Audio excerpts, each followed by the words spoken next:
are here with us. I want to encourage you, if you've not heard about this yet, that this coming weekend, if you're watching this either real time or close to the date at which it airs, I'd love to invite you to be a part on Sunday, May 9th, of a gathering at 11 o'clock p.m. in Carlin Park in Jupiter at the Sea Oats Pavilion. There'll be a little bit of music, a little bit of worship.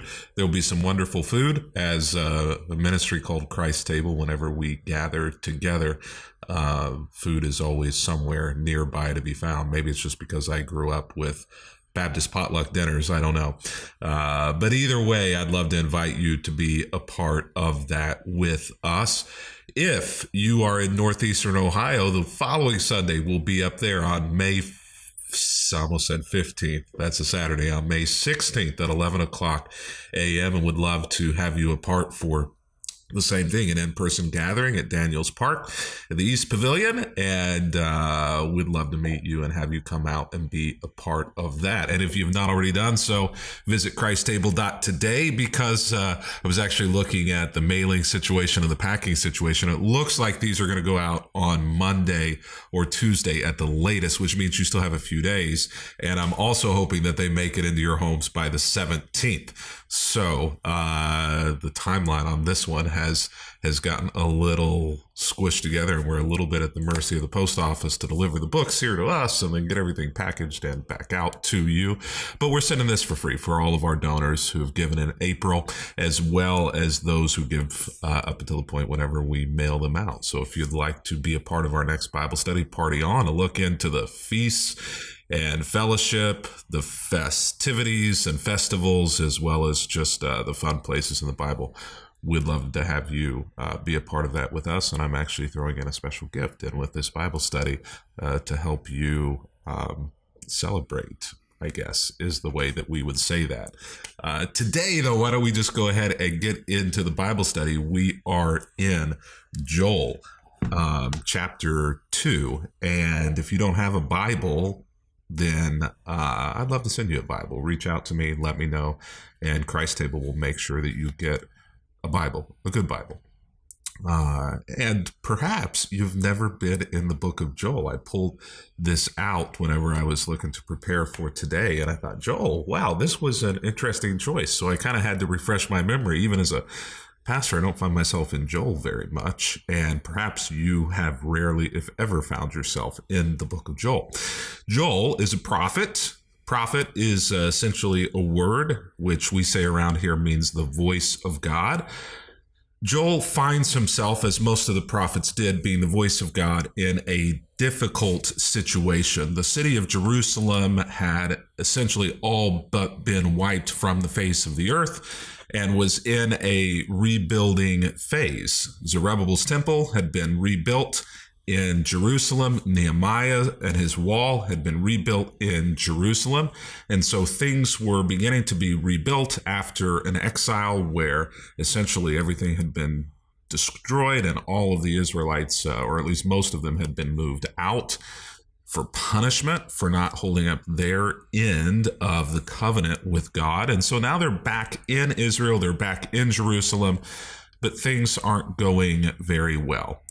Joel, whose name means the Lord is God, comes to the people and prophesies on behalf of God that they need to kind of get their act together. And so the part that we're skipping in the book of Joel, the first chapter and a portion of chapter 2, talks about a locust invasion. Locusts are essentially a metaphor for an invading enemy army. And Joel says, if we don't turn our minds, our hearts, our souls, our hands back to the God of the Bible and uphold our end of the covenant agreement with God, then essentially we're going to be wiped out again. Joel makes these prophecies somewhere around the time period of 400 BC, which may not mean much to you, but I don't know if you have a page in between your Old Testament and New Testament. You know, the last book of the Bible of the Old Testament is Malachi, and the first book of the New Testament is Matthew. But that little page there in the middle represents essentially 400 years.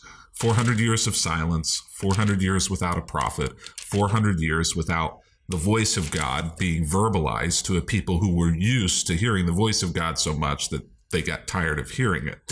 So Joel is working, living, and prophesying essentially just a few years before God just kind of says, enough is enough. I am tired of this game and back and forth of blessing and punishment. We need a different plan. That plan is essentially Jesus. But for 400 years, no one hears from God until God is born in a manger in Bethlehem. And so Joel has the unique privilege, along with a few other prophets, of being right there at the cusp of God just saying, you know what? I'm just going to be quiet for a while, and we're going to have to try a different way. So that locust passage ends up kind of becoming true, that Israel just isn't able to turn it around. But as we often say, in the midst of God giving constructive criticism, in the midst of God meting out punishment, God also gives hope. And our passage today is from that hope portion of the book of Joel. So why don't we jump into those verses in Joel chapter 2, verse 28. Then, after doing all of those things, I will pour out my spirit upon all people. So now God is looking forward to a time where he's working differently in the world. And he's been telling them of the good things that they can look forward to, that he's going to do, even alongside and after the punishment of locusts. I'm going to pour out my spirit on all people, he says. Your sons and your daughters both will prophesy. We've talked around here before about the importance of women and how women are not relegated to second-class citizens, second-class servants in the kingdom of God, or second-class positions of leadership. And this is another place where we see that your sons and your daughters will prophesy. Your old men will dream dreams. Your young men will see visions. In those days, I will pour out my spirit even on servants, men and women alike. And so it's not gender exclusive, God's spirit one day, but it's also not going to, but it's going to be gender inclusive. It's also not just going to be given to those who are Jewish, but it's going to be given and available to all people. And I will cause wonders in the heavens and on the earth, blood and fire and columns of smoke. And so what we see here is that God is now looking forward to a time of blessing, and he's telling them what this blessing is going to look like when he pours out his spirit. You see, through the Old Testament time, the Spirit of God was not available to everyone. Only certain people are said to have had the Spirit of God within them. King David is one of them, whom the Spirit of God indwelled, but it was not a normal occurrence in the Old Testament. Verse 31, the sun will become dark and the moon will turn blood red before that great and terrible day of the Lord arrives. And so now he's kind of looking much, much further down the road. But everyone who calls on the name of the Lord will be saved. For some on Mount Zion in Jerusalem will escape, just as the Lord has said, those will be among the survivors whom the Lord has called. So Joel here, just in these verses and in the chapter or two that comes before it, has kind of looked in the near future, has kind of looked a few centuries ahead, and then has now looked very far into the future, into end times, which is kind of referred to usually as the day of the Lord. Now, a couple of things kind of rise out of this passage. First of all, we see that this section in Joel 2, oddly enough, and if you actually have the Bible study book for the Whole50, which I have here, but has, with kids in the house, it's not as pristine as it once was. But if you have that, the Bible study book for today points out that the book of Joel contains what has been called the most precious jewel in the Old Testament. But it doesn't really answer in there what that is. In fact, it invites you to posit what it is about the passage that has been referred to as the most precious jewel in the Old Testament. And when we think of the most precious jewel in the Old Testament, you might think of the story of Abraham and Sarah. You might think of the giving of the Ten Commandments. You might think of the Exodus from Egypt as the most precious jewel in the Old Testament. You might think of some other place, perhaps in Psalms, David's, retribution in Psalm 51, or you might think of the book of Esther or Ruth and the stories of those great women. But no, it's this random passage in Joel chapter 2, and specifically this portion of Joel chapter 2 that we've looked at today, that has been called the most precious jewel in the Old Testament. Why? Well, the CG, the super down below, the graphic, essentially says it for us, that God's Spirit will be available to all people. This is the clearest indication that we have in the Old Testament that God's Spirit will one day not just be given to distinct and unique individuals such as King David, but that God's Spirit will be available for all people, and not just all Israelites, but all people. That clue there is that it will be given to servants. It will be given to those who perhaps are of different race, different socioeconomic class, different social status than the commoners. And so what we see here is the most precious jewel in the Old Testament, that God's Spirit will be available to all people. Now, if you are a student of the Bible, then I'll ask you, when do you think that is? And I would say, well, it happened in Acts chapter 2 on Pentecost, which is coming up actually on May 16th is Pentecost. It is when the Spirit fell in Acts chapter 2 on Peter, on the disciples, and on people from all places. People were in town from all over the place, not just Israel, but from other places as well. For the celebration of Pentecost, Jerusalem was something of a crossroads between Egypt and between other areas in the Middle East. And so God's Spirit in Acts chapter 2 fell like a mighty rushing wind. And so we had the wind, we have the fire that Joel chapter 2 prophesied happen there. And so we now have the privilege of living in that time when God's Spirit fell on all people.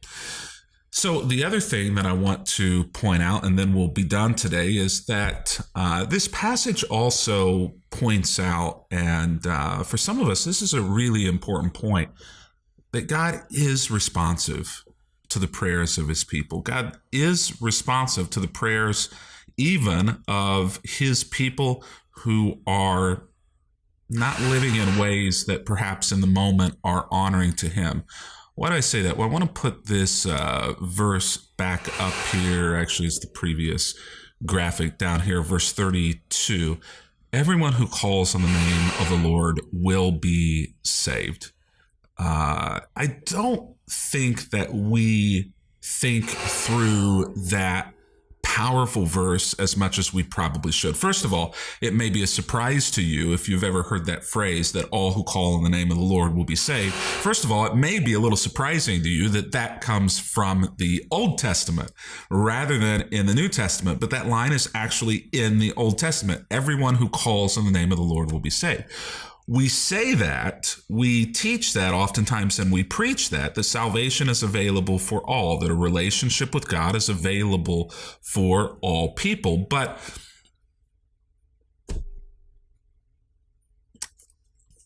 we don't really live that out.